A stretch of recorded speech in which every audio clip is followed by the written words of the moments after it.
Basically what I'm saying is the Holy Spirit is our new operating system, and these are the words. This is the code, the programming code. But the 7 byproducts are amazing. In fact, I highlighted them.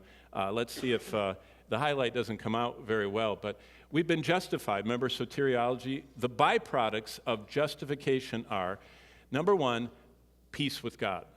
Number 2, we have unlimited access by faith, because without faith it's impossible to please Him. So we have to, by faith, come and partake, believing that in the account is everything God promised would be in there. In other words, the ATM card is given to us, the promise is made, the funds are there. We have to go and withdraw. That's what it means by faith. And then we have grace to stand, and we can only stand by the grace of God. We realize that everything we have is not of ourselves. It was given to us. That's what grace is all about. It's what we don't deserve, what we can't do, what we couldn't accomplish. And so we stand in the grace of the imputed righteousness of Christ, and it causes us to have this rejoicing hope. Now, I was challenged to pray for a friend of mine, dear friend of mine, because they said, I have a close friend who came to me and said, my life hasn't turned out the way I hoped it would. And I thought, how tragic. If they're a believer, life is turning out far better than I hoped it would, because the best is yet ahead. It doesn't matter how much this clay pot wears out, cracks, and becomes inoperable, because I am rejoicing in hope of what is yet to come. Did you know people that say my life isn't turning out like I hoped are sometimes facing the wrong direction? They're looking back at when they were young and had everything possible and every desire, and they're looking back at that. And what they need to, salvation actually turns us around, and we're looking in a different direction.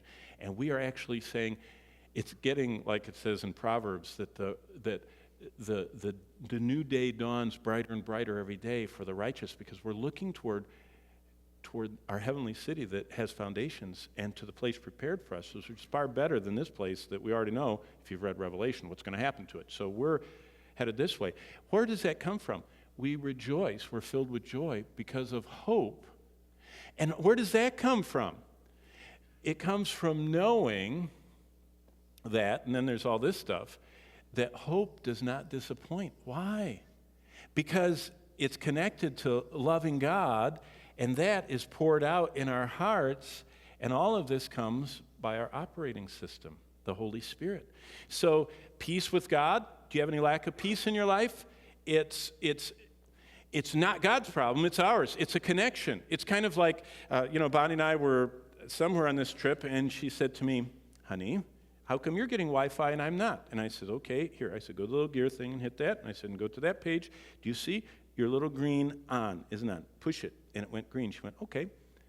You see, that is what discipleship in phone and spiritual life is all about. If you don't have peace with God, you can do a diagnostic. It's produced by the Holy Spirit. Let's trace where the connection isn't there. If you don't have access, if you don't understand what all is available, you need to connect to the Holy Spirit. If you are not standing confidently in the grace of God and not a performance-based, trying to make God happier by doing more, if you are not overflowingly rejoicing in hope and not despairing that life isn't turning out the way you wanted, but you're rejoicing in hope of the glory of God. That's what you look forward to.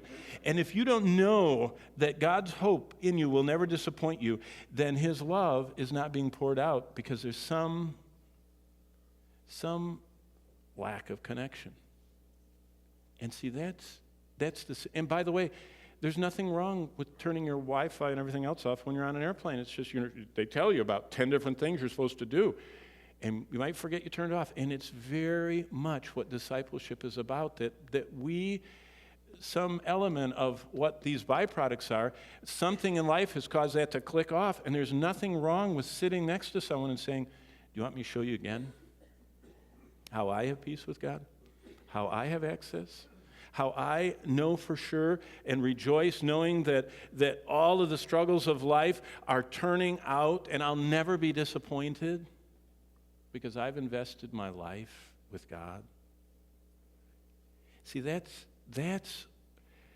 the first century, early church we read about, It was as natural for them to talk about the byproducts of justification as it is for elderly people to discover a flashlight and help each other. Because the early church was experiencing this stuff, and they wanted those that came to Christ not to miss any of the blessings. And so that's what discipleship is all about.